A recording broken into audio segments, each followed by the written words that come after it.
bring your hand back in. You're cool with it, and mix it up and throw your head back and laugh for me one more time.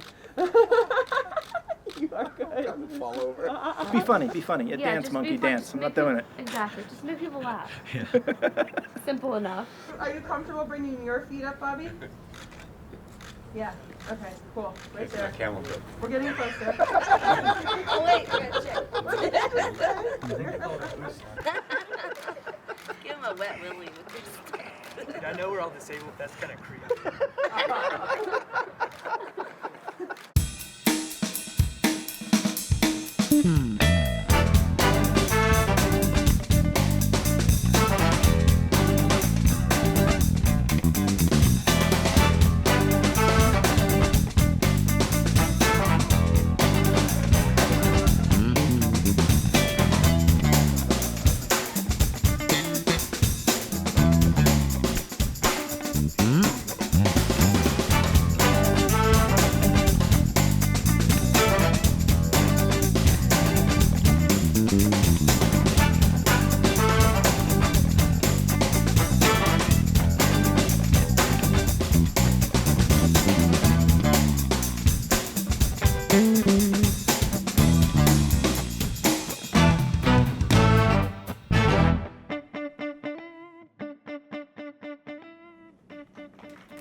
These veterans have been to hell and back on our behalf, and now are about to go on a journey of a different kind.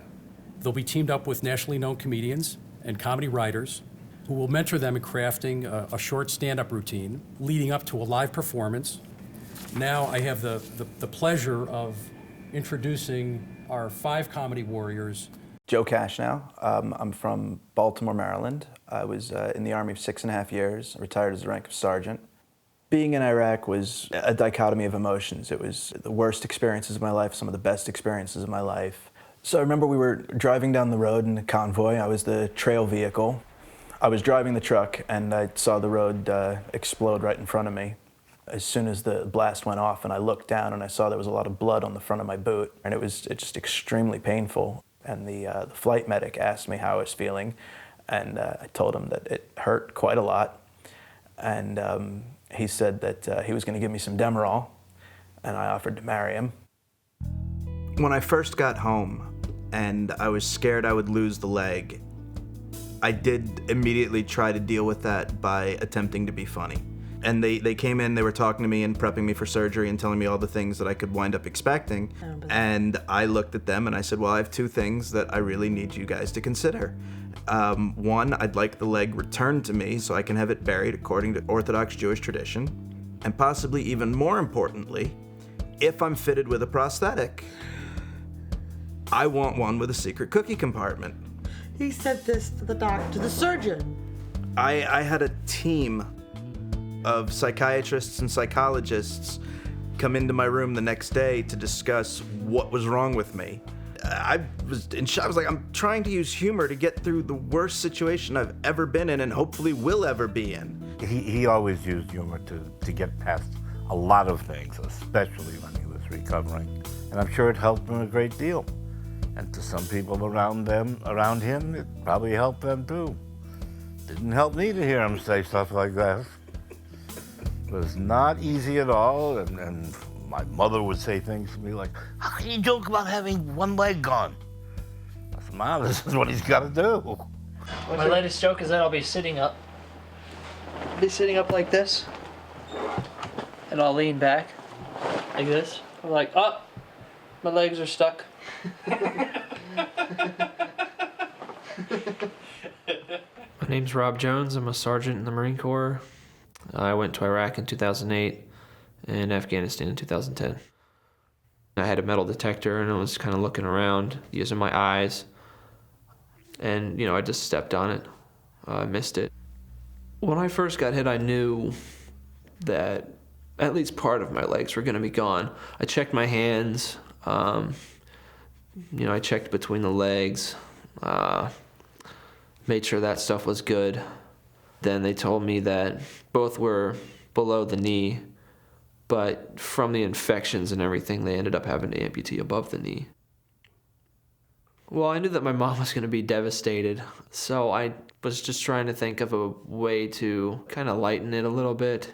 When I was rolling off the ambulance, my mom would see my legs first, and then when I rolled the rest of the way out, she would see this pirate hat on my head for no reason, and then I just figured she would laugh, and that would just kind of help with the initial shock. Someone was asking, like, did we know each other before? It's like, no, you just know, Yeah, exactly. We've all been through something the same, just the military alone, and, Yeah. being hurt and going through all this hospital stuff to go there. I don't know about you guys, but Yeah. like surgeries, Oh, I man. freak out for a surgery. Yeah. You want to send me back to Iraq, put me in a Humvee, let's go. Right. But I got a surgery coming up, I'm freaking out. Yeah. How many have you had total? 45. Lord, I've only had 5. I mean, it's like that. No, I hurt my back due to the aircraft. Just insufficient seating and the vibrations, and it sort of just caught up with me when I was in Iraq. So because I was there was nothing I could do. I wasn't at a major American post. I was in Erbil with Koreans, so I could do acupuncture, but no MRI, no nothing like that. So when I got home, I was kind of expecting the red carpet to be laid out for me. I sucked it up like I was supposed to, and here comes the good medical treatment, and instead I was told that pain was part of life and to suck it up, and that really pissed me off. The first few years, sorry, I'm pregnant, all right? How's that going for your back? Yeah, let me tell you. I've really done everything that you can imagine for healing. Obviously, I've done multiple rounds of physical therapy, opiates, which I did way too much of. I've had like over 30 different pain management injections, whether they're epidurals or I had facet injections, nerve ablations. I'm an expert. I was a human pin cushion. She was on the pain medicine, and that seemed to work. That seemed to help her. She was her normal self, or it seemed to be her normal self, and then she became an addict following that. There was a very specific moment where I decided to take more OxyContin than was prescribed. It was sort of a F it moment for me. It was very difficult going through trying to get off the medicine and some of the side effects from that. Right now, to help my pain and to get through the day, especially in pregnancy, spinal cord stimulator. And for me, it's not fixing the injury, it's just pain management at this point. Every hurdle, every struggle along the way, she incorporated a lot of humor and talked openly about it and wasn't afraid. With the injury, people, number one, they don't know and they're afraid to ask questions. Right. If you can have a kind of a sick sense of humor about it, it's going to make them open up. And some of my best friends, it came just from the first time we talked. Well, Steve got hurt, but it starts with that first conversation about what happened, and if you can joke about it, man, it makes it easier. And, they're like, okay, so he's fine with it, so I can ask more questions. I was 22 years old when we arrived in Iraq. We received a call on the radio saying that another military police patrol had been hit by a roadside bomb. At that point, I tell the rest of my soldiers, I'm going to go forward, watch my back. I'm going to go see if I can help out and assess what's going on. So as I start running down a highway on-ramp, a secondary IED goes off, an improvised explosive device. And when that bomb went off, I knew immediately what was happening. Kind of get picked up in the air, I'm tumbling, I end up landing on my back, and I did kind of like a half sit-up, and I looked down at my legs to see if my legs are still there. And I could tell that my left boot looked like a big piece of hamburger. So at that point, I decided, maybe I should just lay here and just not do anything. Get checked into the hospital really quick, and the doctors are doing their immediate life-saving triage, and I still haven't passed out at this point. And I remember Jay and we kind of had this on and off again tumultuous relationship where, he's the seasoned NCO and I'm the young stupid lieutenant, so we sort of butted heads a lot. The thing that killed me the most about that whole situation was when we got to the hospital, Jay comes in and he grabs a bottle of sterile water and some gauze, and he tips it over, and he says, he's like, "Lieutenant, you look like and he starts cleaning the mud and shit off of my face. And it was It's good. It was good. Passed out. For the next year, mentally I was not in a very good place. I wanted to be back in Iraq with my people. I wanted to be a functional human being, which wasn't happening. I think that's where a lot of guys get hung up, is they kind of get into that rut of they define who they are by their injury. If you're not able to move past that, then I don't really think that you're healing.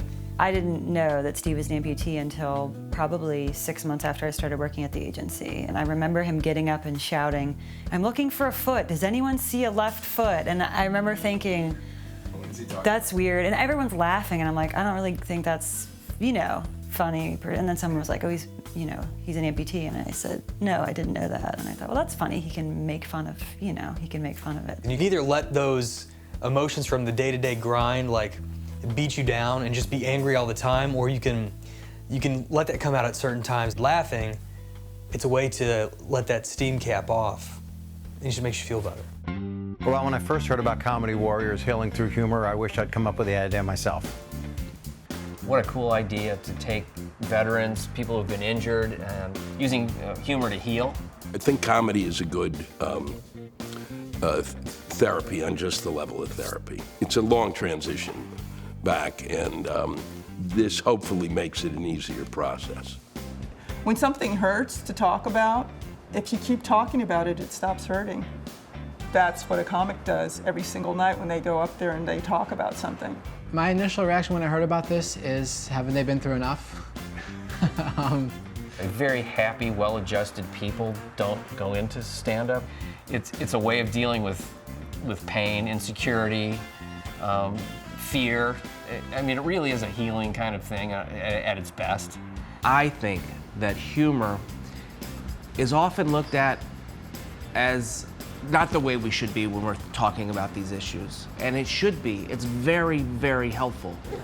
I was in the Army. I actually did 4 tours in Iraq, including Desert Storm, an old guy. I love my job. I love going on my tours, but I gotta say, that last tour in 07 was a blast. Thank you. I started off in Desert Storm when I was 19 years old. I got out of the Army for 10 years and then came back in the Army after 9/11. And then when the vehicle lined up with a tire they had on the side of the road, he knew that was the spot. And then he detonated it by hand, the explosion. It actually threw the Humvee upside down 20 meters, and it slid upside down. Of course, catching on fire. 38% of my body was burnt, full thickness, through tissue and everything. My head was actually burnt to the skull. I had my left hand at that point. I had it for 2 years and decided to take it off. When I woke up in the hospital in Texas, the first thing the doctor says to me, "Are you ready to see your wife?" And I thought, wow, doc, don't you think I've been through enough? Oh, jeez.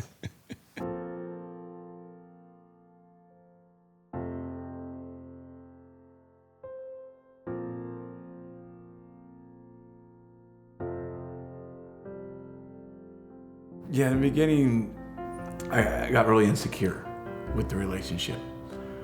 I didn't know how she could still love me for the way I looked. And she was just, stayed by my side and kept reassuring me, "I'm here, I love you, it's still you," inside there, and she sees that. We have great kids, we have, a good life, we have a beautiful home. Our life is so normal, except for the fact people aren't used to what he looks like. The first time that me and my family and my dad left the house, it was a proud moment for me. But at first, everybody was staring, and I got defensive. Why are you looking at him? This wasn't his choice, and it was hard for me because I know him. I think he looks great. Sometimes I will forget because I'm so much of me inside that I forget. Like when I dream, I'm dreaming I got 2 hands and run around. I look like the old me. I don't see any of this. And there's days I'm having a good day and I forget what I look like. And then I get in my car and I'm listening to radio, jamming, and I pull into Walmart, and as soon as I get out of the car and there's all these looks, like, oh yeah, And so when I see someone staring, I'll wave, I'll say hi, catch them off guard a little bit, or talk to kids. And using that humor just really helped break the ice. I am a burn survivor. Thank you. I've been extinguished for years. I remember even from the first time that my brother and my sister saw him, you know, like they're like, oh, what happened to your ear? And he's like, what? I don't have an ear? I think he's always just used his humor, and it makes us more comfortable. Yeah, it makes me more comfortable too, because I know they're uncomfortable. I'm uncomfortable with them staring. So if I can break the ice for both of us and make a joke about it, then it helps me just as much as it helps somebody else. And after talking with me for a few minutes, they don't see that anymore, and they see who's inside. When I first started off doing comedy, I get all these emails that I find out, hey, there's this Comedy Warriors that want to train wounded warriors to be comedians. Like, oh my God, I can use all the help I can get. Hi, I'm on Skype. Bob, I wanted to introduce you to 4 of our Comedy Warriors. Bob, you have any words of wisdom to our group here? Here, I'll show you a little bit of how to do it. This is just something you could do if you wanted to. I have, you know, and this is not an ad for iPhone, because I have a feeling we'd have a better connection if I was on it right now. Here's like a new hour of material I'm working on, and it's just a memo pad that I just spin through jokes. And if I stop on one, here's a joke. I had pneumonia. That was the girl's name. A lot of people have had her. So the comedy is hard, but what you people are doing is braver than just me flying to Orlando and going on stage to make college kids laugh. Bob, thanks a lot. My pleasure. Best of luck to all of you. Thanks for wanting to talk to me. Thank you. Thank you so much. I think what I'm most looking forward to is ending up with an act that I know is funny and will make people laugh whenever I do it. I'm looking forward to working with the writers because they have no idea how to write an effective joke. We pair each one of these Comedy Warriors with professional writers. Ray had worked with a lot of these writers, so we try to match personalities and the type of style and sense of humor with each one. I think you guys just talk about what you got. What do you feel like you want to talk about, Steve, in your stand-up, and then. What I said to Bob is then you guys can start like an email dialogue. They come up with a lot of good premises, but I don't always know how to, write it up in order to present it. We can work together and I can help you craft stuff and write stuff like that. And any premise you're thinking of, just tell me about it. Talk about the things that you care about, because that's what's going to come through to an audience. And then you can also do stuff about your baby, because babies are funny, you know? Like the first time they poop, you get those seeds that kind of come in there, and I didn't know what that was. You know what I'm talking about? I do, yes I do. I watched his stuff and he's good. He is. He's a better joke writer right now than he is a performer. So we're going to try to hook in Bobby right now. Yes. There you go, you're on. Okay. All right, and Kevin, I don't know if you have it on your end, but... It's like radio. Bobby, I'm going to make you a big radio star. Let's do it. I got a face for radio. Well, that's just a still picture for now. Oh my goodness. Hey, Therese. How you doing, Mama? Pretty good. Ready to have this baby. Drew Carey always was in a suit with his glasses. Stephen Wright was always with the crazy hair. You could pinpoint people. You know what I'm saying? Yeah. You have the fortunate but unfortunate fact of your physical appearance and how you came to be who you are. That's a very powerful story. So I wouldn't shy off of it because it's unique. You don't want to just become somebody doing bits. Right. You want to be like a storyteller, that's another approach. If you want to do there's one-liners, you can mix it all up. I don't know if you do voices. I mean, for me, it took me 5 years to figure out who I was on stage. In the comedy writing, we pushed to go to areas that maybe felt uncomfortable to get more authenticity, because that's where the humor is, that contrast between pain and laughter. Some of it, I was telling her, I'm like, I'm just kind of bitter about this. So, that's where I think the collaboration really helped. It is therapeutic. It's like, you're right, I need to give that up and laugh about that a little bit. So. But it's rewarding to watch the progress of people, and that's what I'm really looking forward to with you. I just can't wait to help you write stuff and to see you do it.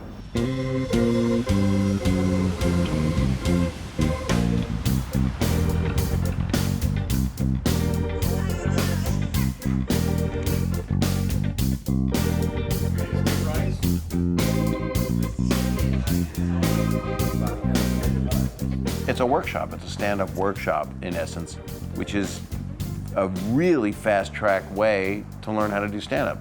Doing comedy with a coach is much easier than doing it by yourself because I had to self-teach rather than having somebody help me do it. Sitting around doing it and then having a group of people that you can sit around and talk to about and getting their input as to what worked and why. And I hate this. You hate it, you love I it. love doing it. Well, yeah, But I I don't hate like it. waiting to get up there to do it. Yeah. Ladies and gentlemen, keep your hands going for Rob Jones.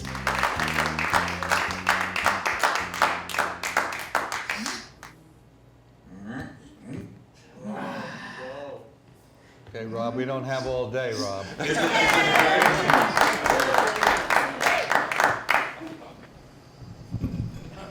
Eventually, I'm going to get up that thing without mooning everybody. I am a wounded veteran.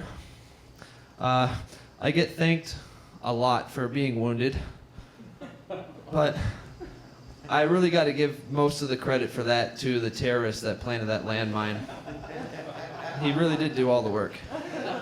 All I really did was step there when I should have stepped, well, anywhere else in the world probably would have been fine. So you're probably wondering what the hell I am doing up here, calling myself a wounded warrior. It's sinking in now. She's the crazy one. The third question I'm usually asked after what's your name, where are you from, is what happened to your leg. And the first time I tell them, well, I was in Iraq and I was injured by a roadside bomb in 2003. And by the 17th time I'm asked that question, before I can come up with a straight answer, little comedy voices in my head take over. And before I can say anything, I just hear, say shark attack, say shark attack. But I wasn't injured in a shark attack. Tell them it was a sand shark. Desert is lousy with sand sharks. Yeah, you know, everybody wants to know like what it's like to get blown up. And I'm like, what are you f***ing retarded? It hurts like hell. It's kind of like getting punched in the 12 times. Didn't hurt enough. The extra 2 are just for kicks. Over the last 5 years, I've had over 45 skin graft surgeries. And I don't know if you guys know what skin graft surgeries are. Basically, they take the good skin, they replace the burnt skin. Like, essentially, they make a skin quilt out of you. I've had so many skin grafts, I can't even tell my elbow these days. It's a great night in LA. Great night for a date. Anybody here out on a date right now? Yeah, date with yourself. Guys, you got your condoms? Yeah, you got your condoms. Because guys, we're optimists.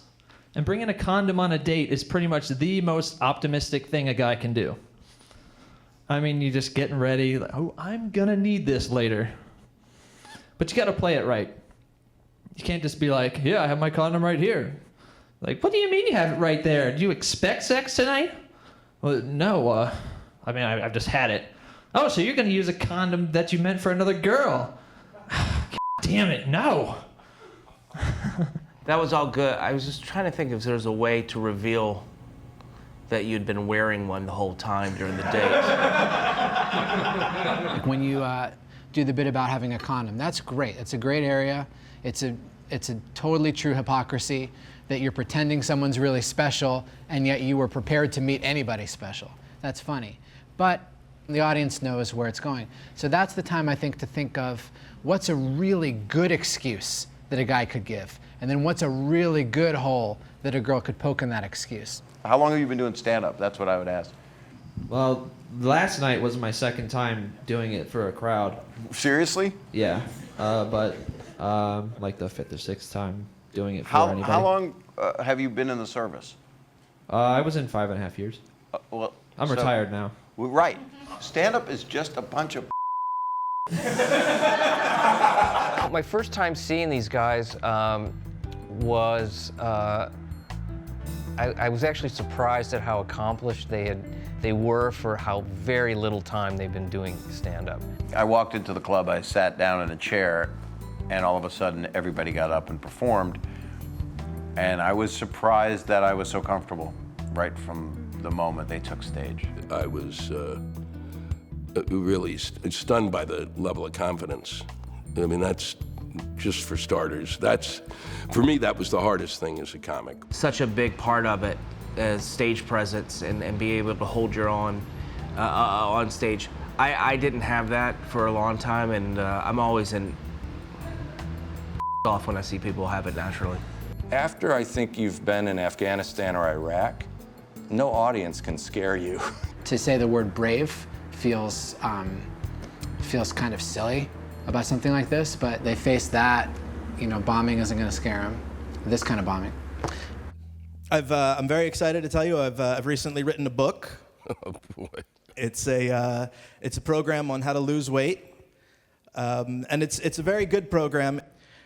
Guaranteed success, no exercise, no special diet. Guaranteed to lose weight, or I will personally refund your money, and you'll never hear a Jew say that. Basically, each chapter is another body part you don't need. I lost 25 pounds when I had my leg off, and 2 weeks ago I lost another 5.5 ounces when I had my gallbladder out. Thank you very much. Let me just go on camera. Can I have a close-up? I just frown on those Jew jokes. Well, you have, you know, this is going to be a horrible thing to say. You have a leg up on a lot of people right now because you're Jewish. So it's. You could also say you're Jewish and they circumcised your knee. What was the the weight loss? I lost 25 pounds. When I had my leg. Yeah. What's the next one? And I lost another 4.5 ounces when I had my gallbladder out. Okay. And I'm losing about an ounce a day watching porn. Like that. And my favorite part about what you're doing is that I really feel that if we were just hanging out, you would talk the exact same way. And that is the hardest thing to learn. You seem like a kind of guy that would be a very good storyteller. And, you know, obviously a lot of this art form is telling stories, where the joke part of it can sometimes get in the way of the humor, because there's really something funny about just being completely, just talking about all this stuff that you guys have been through. You have a tendency to do, you write it down, but then you digress. You kind of digress a little. Don't tell me you write it all down, because you kind of go into your little space. All of it. It's all written down? All of it. You really need psychiatric help. I do. Jesus, that unbelievable. You write the digressions out. I've never heard of that. You know, I'm Doris Smith, blah, blah, blah, or should I just... A lot of the material we talked about was pretty dark stuff, you know, like addiction and bitterness. But she would encourage me. She's like, that's okay. That's where good comedy comes from. How's everybody doing? My name is Doris Smith. This is Peanut Smith. No. When I was in Iraq, I lived with a division of South Korean soldiers for 11 months. And I ate nothing but fish heads and kimchi. So, oh crap, I just forgot my joke. No, so kimchi is really nasty. I would have really screwed Ronald McDonald for a hamburger. Actually, I would have screwed Wendy for a hamburger. You're doing the commentary again. Okay. You know, and that's just, we know from practicing alone and the attitude that we were going to kind of work on. Not like, hey, do you like this joke? But hey, I'm telling you a story, and it doesn't matter whether you're alone. Right, yeah, definitely. Stand in one place. Stand strong. Yeah. I just like that you're talking about your experience honestly. That's because your experience is so unique. The more of that stuff I can hear, the more I like it. The most difficult thing about doing stand-up is bringing the personality that you have when you're sitting around with a group of people in a room, and you know, if you're just sitting around a table and they're screaming, laughing, and then you get on stage, and all of a sudden it's, what the fuck happened to the person sitting at the table? I think that you're getting caught up with being up there. Yeah. If you just tell it as your story. Right. Here's my story, you right. that. Just tell it. It's your story. Yeah.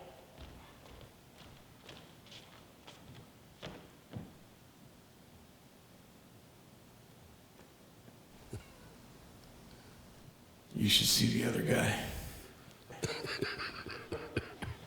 Yes, I am a burn survivor. Thank you. I've been extinguished for years. Thank you. I don't know if you guys know this, but burn survivors, we have our own wave. It's kind of like the Jeep wave. It's not a real big secret or anything. We all learn it the day we get burned. It kind of goes like this. Thanks for coming out tonight. Appreciate it. Thank you.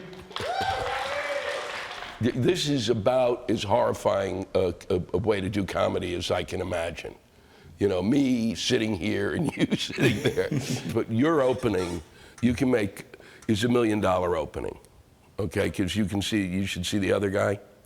If you take all the time you want, you can take a decade before Get them all nice and awkward. Just get them as awkward as those make them go through the last 10 years. Those morons didn't pay any attention, pieces of okay? And boy, if that's on film, that's the end of my career. I told my wife before I left to Iraq, I said, honey, if I don't come home in one piece, I want you to go on without me. Luckily, her and her new husband let me rent out the garage. That's so horrible. Oh, geez, that's funny. I didn't really think it was going to work. I thought it could work with us. Maybe I could talk to the wounded warriors, stuff like that. But there's no way I can go out and get the general public, especially with the war still going on, to go up there and tell them what happened to me and make them laugh about it.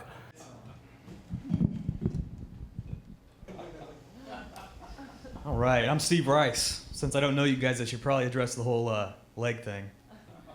Back in 2003, I was involved in a pretty aggressive study abroad program with the United States Army in Baghdad, Iraq. It didn't go well. One thing you do that's great right from the start is you referred to your leg right away, but it wasn't just that you did that. It was you had this tone of, I know what you're all thinking, and that sets everyone at ease. So always think, what are they thinking, and be the guy that has the to say it. It's very interesting, all this the stuff and getting that out there about your injury and thing. But I wouldn't cater your material mostly to that. I would just move on past that. You have that way you're not painting yourself into a corner of just being the comic that served time overseas. I was just thinking about the it didn't go well joke. Like if you did it even stronger and a little bit angrier, I think it would get an even bigger laugh because it was it was such a funny moment to me. I agree. It just really made me laugh because I could see I could see in your eye that you were like even angrier than you were letting on. I just sort of saw that little bit of an edge of a guy who's a little bit off. Yeah. And yeah. I like that. That makes for good comedy. It's kind of like a baby panda. They can be cute and cuddly, but if you touch them the wrong way, they're gonna claw your damn face off. You know what I'm saying? Yeah, I do. Okay. I can take out the hemorrhoid story easily, because that's a joke that I'm not overly confident with. The install the loincloth, you gotta figure out why. Is it unnecessary, or is it something I need to do to make it better? It's going the right direction. Yeah. It could be getting worse.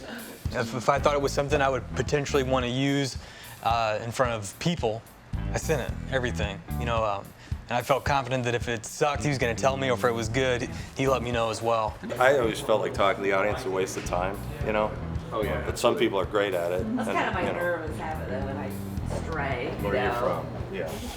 Right now I'm in Los Angeles doing some more stand-up comedy. That I would send him jokes that I had written or premises that I had. And some of Rob's material that I would read, if I thought it was really great, I would put it on Facebook and say it was mine. I hope that's okay.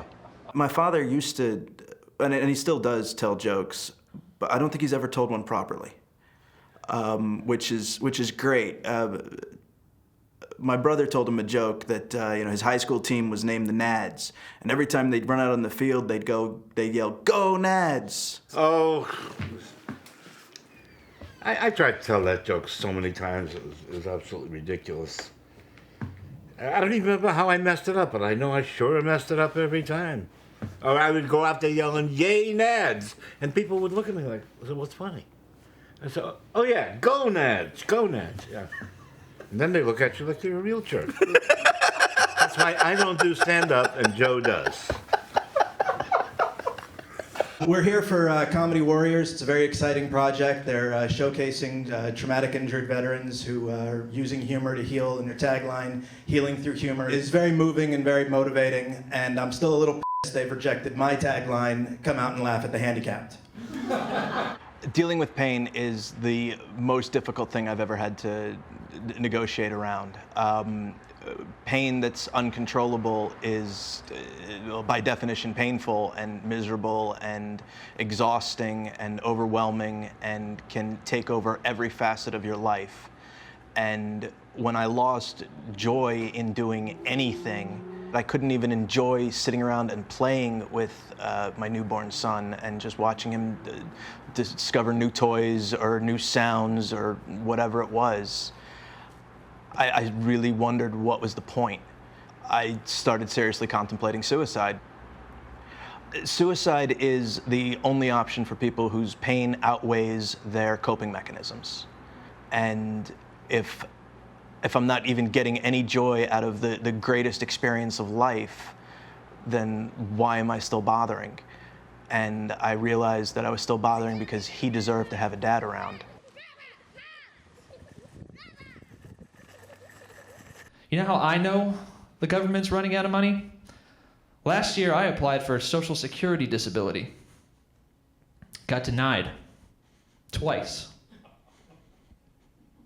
Yeah, that's logical. That makes sense. Yeah. The reason they gave me was my condition was not expected to continue for over 12 months. Which was good. That's good news. I'm expecting some growth here soon. At first, when my mobility was severely limited by being in a wheelchair, it's a little bit easier to get downtrodden about, this sucks, I can't do anything. And I just talked about it with my friend at the time. I don't really feel sorry for myself anymore, but it's just that release of what you're bottling up that makes you kind of be like, okay, yeah. I'd never rowed before injury. It turns out that there was a program in DC that teaches people how to row without legs. I was pretty good, so we kept going with it, and I was competing. And now I'm gonna see if I can make the National Adaptive Rowing Team.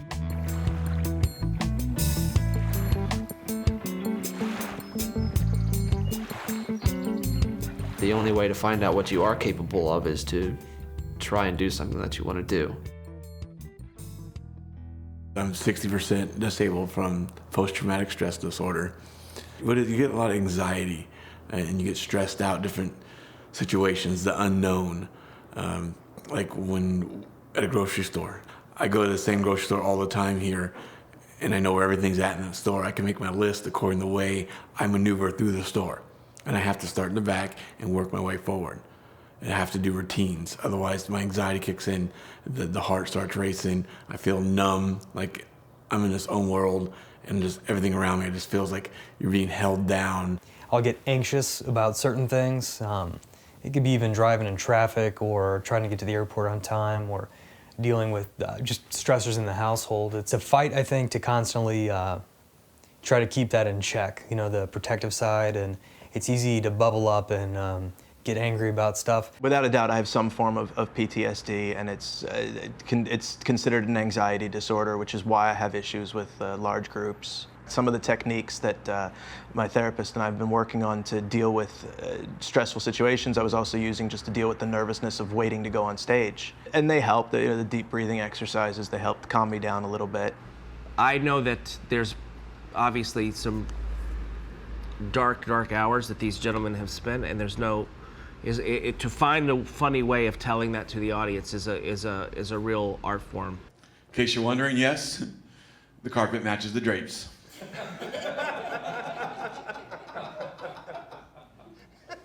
But it still works. Right, guys? If it didn't work, I wouldn't be up here telling jokes. Nothing would be funny. And of course, you're going to ask, when you're the sole survivor, why me? Here I was, the old guy, been doing this for years, and you got these young kids in the vehicle with you, and you're the one that lives. You got the guilty feeling for that. I wanted to not let the guys down that didn't make it. You know, if I sat there and was mad about everything every day and felt sorry for myself and just hid in my house and turned away from my family, I'd be letting them down. I gotta live my life to the fullest, because that's what they sacrificed for our country to be able to do that.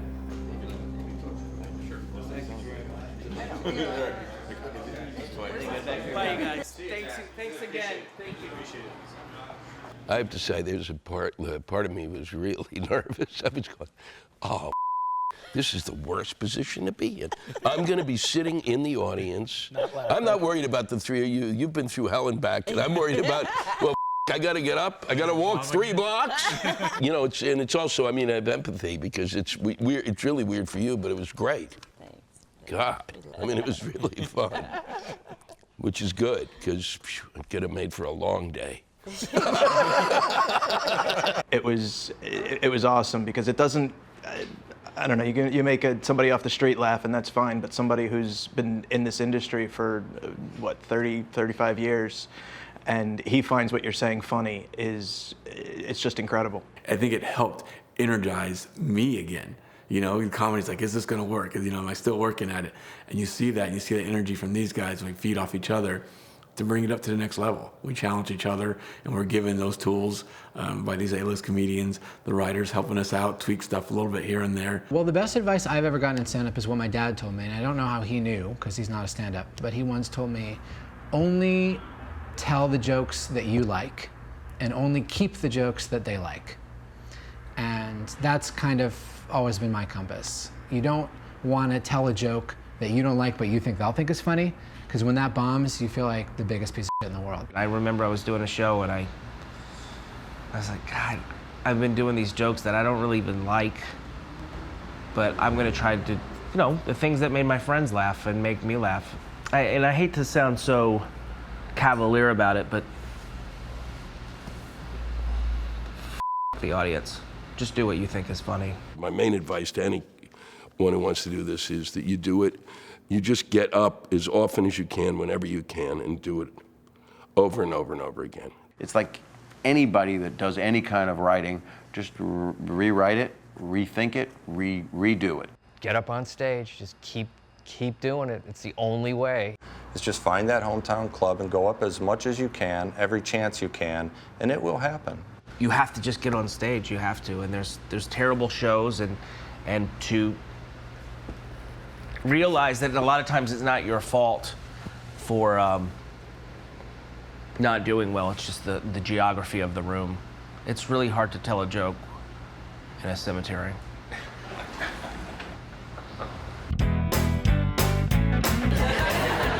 I know it was war, tell it was Korea. You look really good for 75. I ate nothing but fish heads and kimchi. I would have screwed Ronald McDonald for a hamburger. I would have screwed Wendy for a hamburger. Is sex better after divorce? You're having sex with a person whose guts you don't hate. I would say, yeah, that's better. He's like, hey, Lieutenant Rice, why you not speaking the Arabic? Arabic is a beautiful language. English is English. Like, knock it off. He's like, what's wrong with you? So I have PTSD. So well, you should have wore a condom. I've done a bunch of public speaking before, and always afraid when you get up there that the audience is just going to laugh at you, and now I'm afraid the audience isn't going to laugh at me.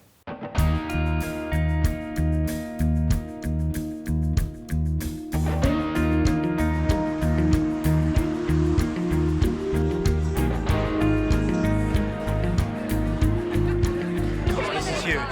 This is huge. Looking at the names that have been on that stage is pretty cool. Everybody inside that little room in there is expecting to laugh when you talk.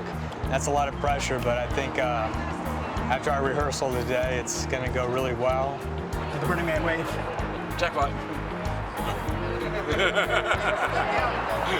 You know, you realize if he steals jokes, he is a one-armed bandit.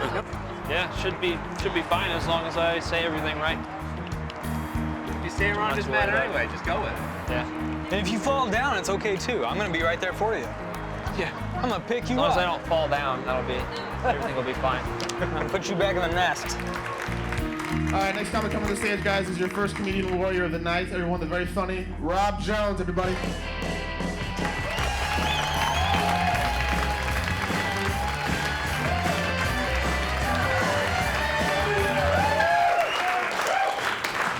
Thank you very much. Everybody having a good time tonight so far? Good, good. It's great to be here in LA, the city where 50% of the people are actors, or 50% of the people are realizing that they're not going to be actors. I was reading a study, and they found that kiwi makes your semen taste better. Now, I understand why they would want to figure that out. I mean, the ability to go up to a girl, ask her her favorite food, and tell her your semen tastes exactly like it. It's a huge leg up. But I just don't know how they're going about discovering these things. This is just like two guys in a lab, 2 cups of semen just sitting there.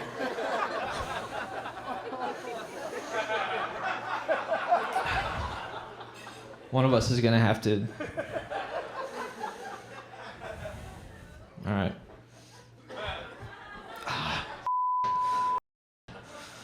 All right, here we go. Okay. Ooh, that's not a kiwi. That's not bad. That's pretty good.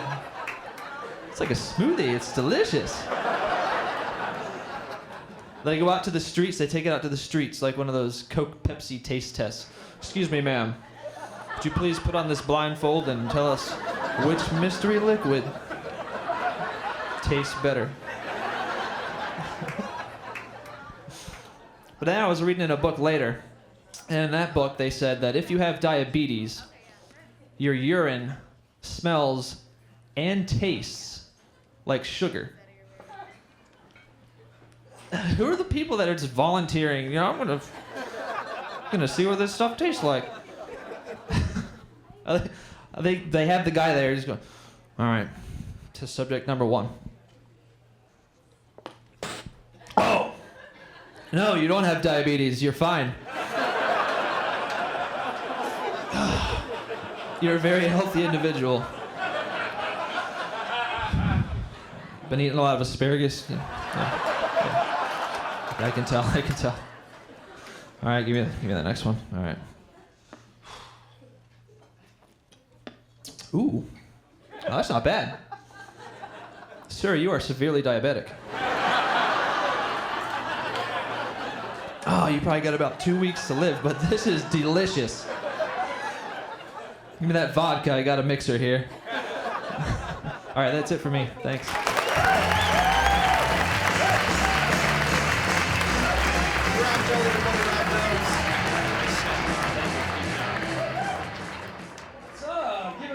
Comments you saw. Come on, make some noise. I wasn't really sure how well it was going to go. It went over a lot better than I thought, though. Better than I was expecting. Everybody was really receptive. Thank you. How's it feel? Good. It's a little, I admit, tad nervous going up, but. You didn't see it. You didn't Oh, yeah. see it at all. I mean, that much. Not even. Dude, you're like the best. Hey, thanks for coming too. No, thanks for having me out, man. Don't you love it though? Yeah. I mean, it's like a feeling like nothing else, you know? You have so much more stuff though, you know? I mean, I've read like 3 solid pages, which is, you know, single space, solid pages. He's probably got a half an hour that he could do if he wanted to.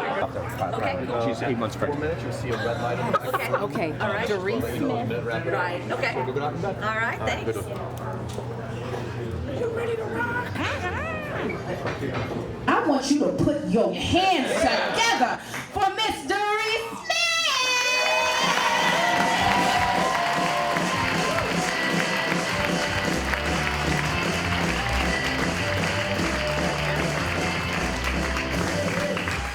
Yeah, baby. How's everybody doing? Right. Yeah. So like you said, my name is Doris Smith, and I'm involved in a program called Comedy Warriors. Now, you might be looking at me and saying, yeah, why is she standing up here? Just to be clear, this is not my combat injury. I was a good girl growing up. I was the president of the Fellowship of Christian Athletes. I didn't party, didn't drink, didn't do drugs, didn't believe in premarital sex. My idea of a good time was hanging out with my Southern Baptist youth group, singing praise songs, and playing I Never with cups of iced tea. If we really wanted to get crazy, we'd start singing and dancing to Amy Grant, that divorcee.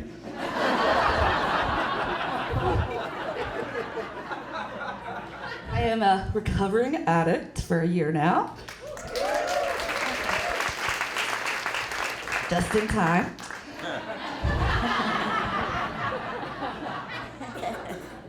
I discovered that insanity and addiction go hand in hand. I would hear these stories about people robbing pharmacies. I'd say, that's a really good idea. So I'd have these fantasies of storming down the aisles, swallowing all the pills I could get, and washing it down with NyQuil. But then my Southern Baptist upbringing would come in and I'd start feeling guilty. I forgot to say grace. Thank you so much.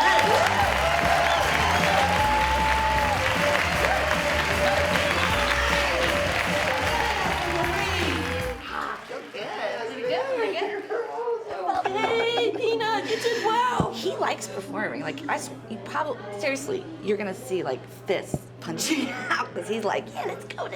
You know, you give her a note and she takes them well. She incorporates what you get. Just tell Judd Apatow that and I'll be all right. Yeah, I mean that's a mark of a good actor. Yeah, it was a lot of fun. Like they were saying, you kind of want to. You're like, okay, can I go again? It's really addictive. And give a big hand for Steve Rice. Give me that. Good, huh? Thank you. What is up, guys? A good night so far? I am Steve Rice. I figured it would be good to start this night by explaining the reason for why I only have 5 feet, 5 toes. See, back in December of 2003, it's a pretty interesting story. I was involved in a pretty aggressive study abroad program between the United States Army and the country of Iraq. And as you can see, it didn't turn out too well. Okay? Ever since I lost this leg, it's been kind of hard to keep weight off. So this year I made a New Year's resolution. I dropped 20 pounds. It's pretty aggressive. But I decided to get there by buying the P90X DVD series off TV. Have you guys seen it? P90X rock! P90X, you know that somebody in the front row here, you've probably been sitting on your couch at like 4:30 in the morning all off because your guy just got voted on Survivor. So you're like shoving like Ben & Jerry's ice cream into your mouth. P90X comes on, P90X rock! Because P90X, they tell you that if you do 90 days of intense physical exercise, you're gonna come out on the other end looking like a supermodel. Whatever. It's been going pretty good so far, but there's definitely one DVD that's come to make me sort of uncomfortable. It's a yoga DVD. I know it's LA and you guys probably all do yoga, but if you're a man and you're doing yoga, you need to stop it immediately because it's very dangerous. Serious. The reason why I say that is last Tuesday night I was in my man cave and I was doing P90X yoga and it was going along really good until I got to this move called Crouching Tiger, Hidden Penis. I'm gonna go ahead and show you so you don't get involved in the same trap. Basically what you do, you gotta drop down low, hands go on the floor, ass is in the air. You can see the problem already, right? Because your is really close to your face and your butt. And for a guy with 2 legs, it's real dangerous. And for a dude with 1 leg, it's like suicidal. And like last Tuesday in my man cave, like I almost sexually assaulted myself. The yoga's going on and I slipped and fell, the fake leg gave out and I ended up in a heap on the floor. I come to, and there's like man parts like right here. It's not funny. So yes, I was blown up in Iraq. Yes. Things are better now. You know, a lot of guys when they get blown up, they question, you know, things like religion. You know, how could this happen to me? I really don't do that. You know, I was raised Baptist. Any Baptists here? Yeah, that's right. And my grandparents, I call them violently Baptist. I took a lot of beatings for a lot of that I didn't do. Like, you know, 3 of the main things: you can't dance, you can't drink alcohol, yeah, and you can't have sex before marriage. What? You know, I met my wife 3 years ago, and she's Catholic. And so it was right then when I learned the hypocrisy of religion, because not only do Catholics drink alcohol, they get drunk. And they dance. Most of the time they dance while they're getting drunk. Now the whole sex before marriage thing, it's still kind of a gray area. But if you do decide to do it, they don't believe in contraception, so you don't have to wear a condom. So it means it feels a lot better, which brings me to my next point. 6 months ago, I had my first baby. True story. There's a lot of stuff that they don't tell you when you have children. Like if you're at the hospital, they don't send a nurse home for the first 2 years of that kid's life to show you how to change diapers. And like, there's things I want to know. Like, how do you get shit out of suede? I don't know. If your baby throws up, what do you do? You can't just take them back. Your wife fires that kid out of the birth canal, and then they're hustling you to the door, like waving goodbye, like try not to kill your kid. For those of you that don't have kids and you're planning on it, be advised that for the first 3 months of that baby's life, they're gonna what looks like seeds. Seedy like sesame seeds. It like totally freaked me out. I was like, man, this kid's like sick. But we didn't like check with a doctor. What I did is I came to the same conclusion that probably all of you would do. It's gotta be magic poop, right? Yes. So what did I do? I took about 1,400 of those diapers and I buried them in my backyard. It's now April. I'm thinking about May time. I'm gonna have a nice little cabbage patch out there. This is kind of off topic, but do you all think that there's a possibility that somewhere in Iraq right now, there's a terrorist with my leg going, "Hey, Lieutenant Rice, I got your dead leg. I got your dead leg. This little terrorist went to the bomb store. This little jihadi went boom. Your little toes are no longer ticklish. I'll have 76 virgins soon." That's all I got, guys. Thanks a lot. Oh, man. It was the best I've ever seen you do. Really? How did it feel? It was fun. It was good. I threw that new one in at the end. I thought they'd get some like shock value. It's like, it's good to be done, but like I said, I could definitely go back up and do some more. Yeah, it's good. It's a good night. Give him a big hand, Joe Koshkesta.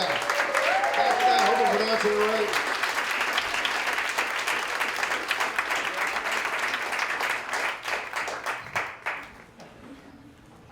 Thank you very much.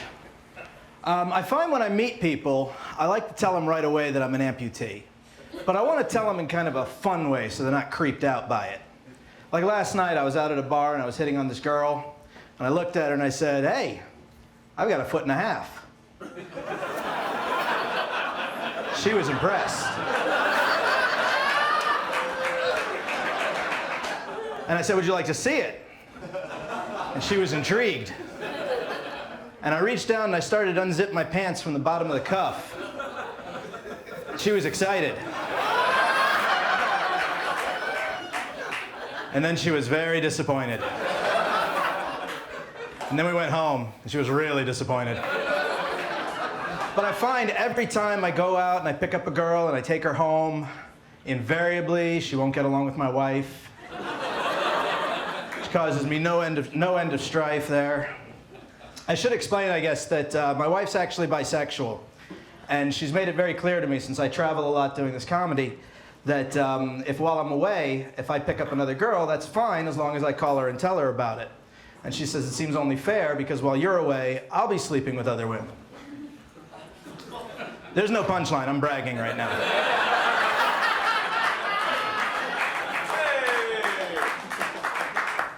But after my injury, I came home and I did a limb salvage attempt, and almost 2 years later, they amputated.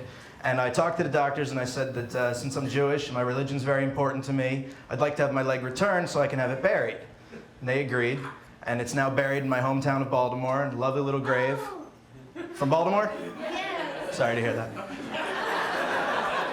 It's buried in a very lovely little grave with a nice little gravestone, and it says, "Here lies a bit of Joe." 78 to 2005, more to come.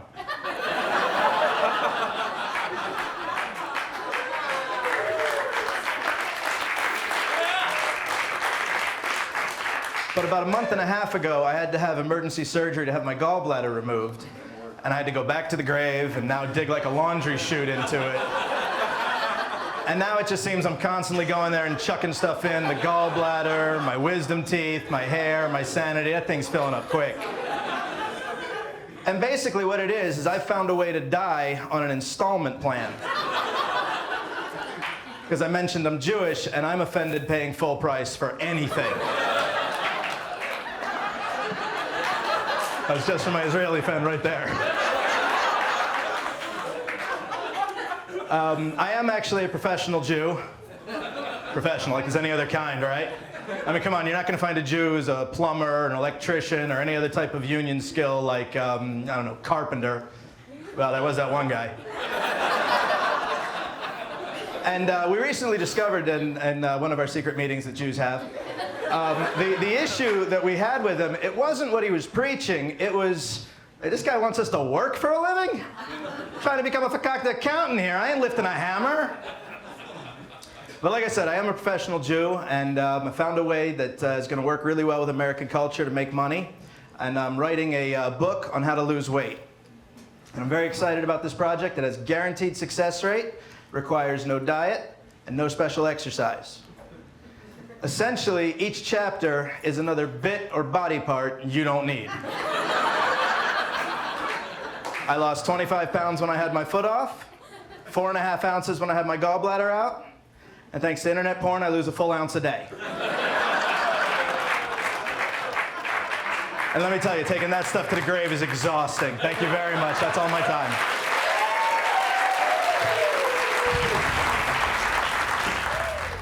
I wanted to tell the audience to shut up. They were laughing too much, and I was like, I'm going to run out of time. You guys got to be quiet. So were you nervous at all? Yeah, I always am.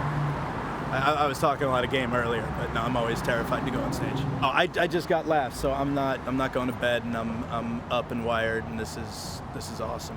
He is a very funny man. His name is Bobby Henlon, and how he introduced himself to me was, "I'm a well-done comic." Please welcome Bobby to the stage.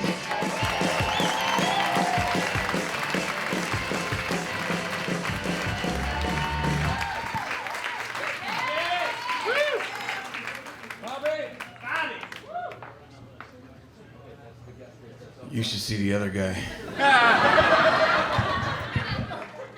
You see, it's actually a rare birth defect. You see, yeah, unfortunately for myself and my brother, my mother had to work through her pregnancy at the circus as a fire eater.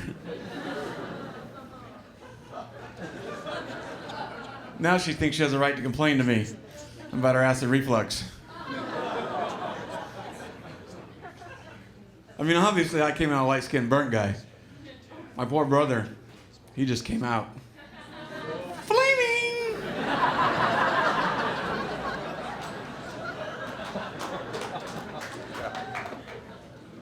I remember my brother first came out, he sat the whole family down.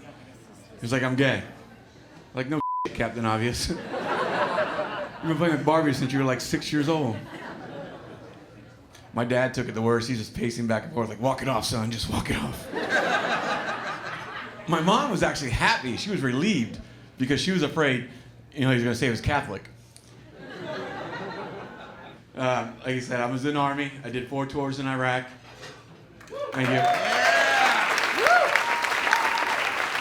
Crazy, it took me 4 tours and an IED just to figure out my lucky number was 3.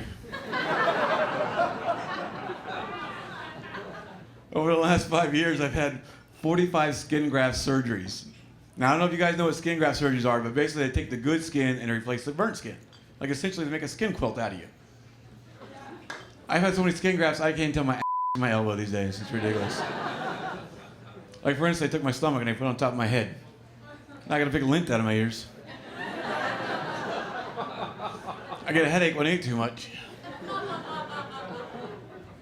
That's not even the worst of it. I got a butt face,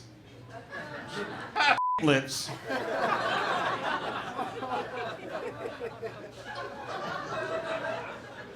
and I have to manscape my crotch eye. Which is obviously the left one, it's uncircumcised. Do you know how hard it is to walk around cockeyed all day?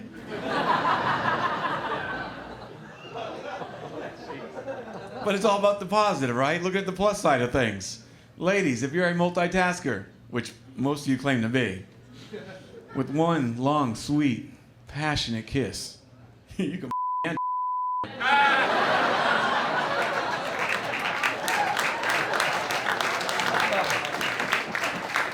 It's all about having a good time, right? You gotta have a good positive. I love messing with people. I love going to CVS, like Walgreens.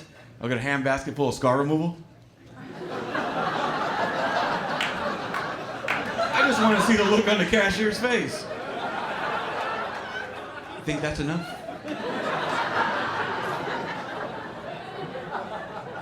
Or you go to the fireworks stands during 4th of July. Sparklers! Bottle rockets! Give me the same shit you gave me last year, it's great! Thank you everybody, my name's Bobby Hillman. Thank you very much.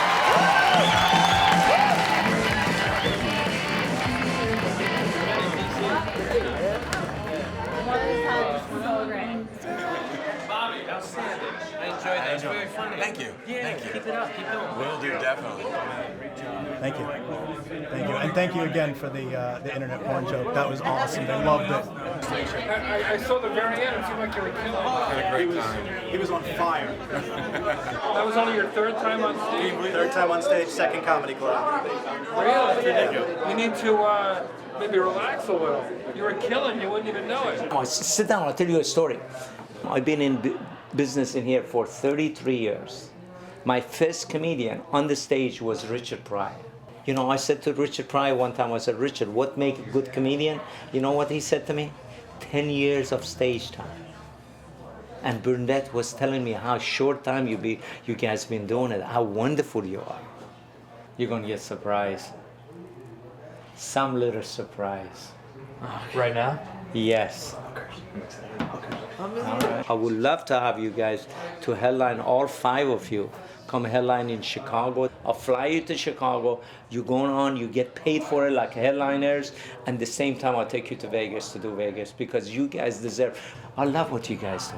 I think if you decided to do comedy, you have a great professional ahead of you. You're going to be the greatest. You could do it. I still don't think of, at least what I'm doing is being good. It's just like this opportunity I have right now, and then it's going to come to an end, and then it'll be done. And then Jamie Masada, the owner of the Laugh Factory, he didn't see it like that. He saw it as more of a thing that you could do permanently. It was great. You know, it just made you feel real good inside. Everybody killed that night. Doris, Joe, Steve, everybody just did great. The audience was laughing. It wasn't like, oh, we feel sorry for these comedy warriors, we're just gonna laugh. They were laughing because it was funny. Last night I was on stage and the room was packed and I loved every second of it. I even loved hanging out by the bars. People were leaving and there was no room to move around. And it was a great experience. And if it had been anything other than my having performed at a comedy club, I would have been freaking out and have run outside and not been willing to come back in the building. When I got off stage, I didn't seem to feel any pain. I knew my legs still hurt, but it was like I was on a narcotic. It hurt, but I didn't care.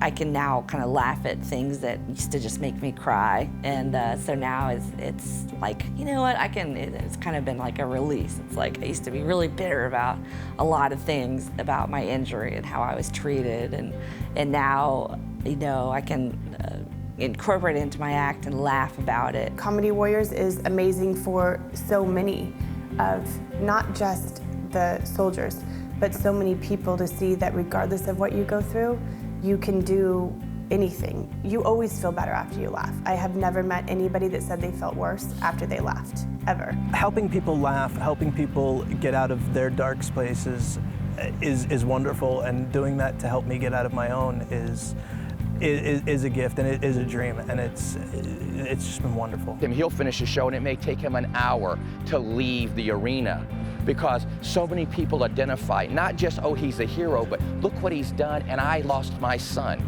or my son's injured. It takes away some of the sadness of what I went through with the loss of my, and it helps you. Talking to that person, you realize you just helped them. Yes. They came through that night, through the comedy, to laugh at it, and to have you relate to them in some way, shape, or form. It helps them, and that's what it's about. And I figured that's the best kind of revenge I can get on the guy who did this to me.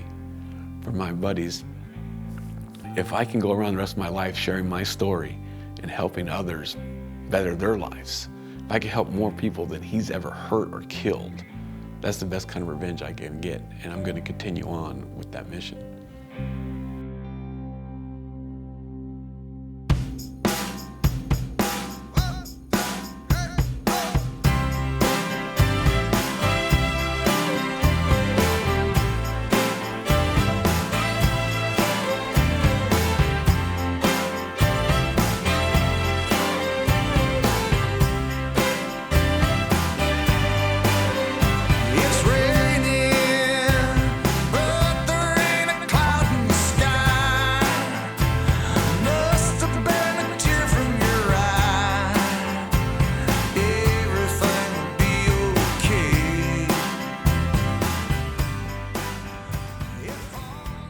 I can park wherever I want.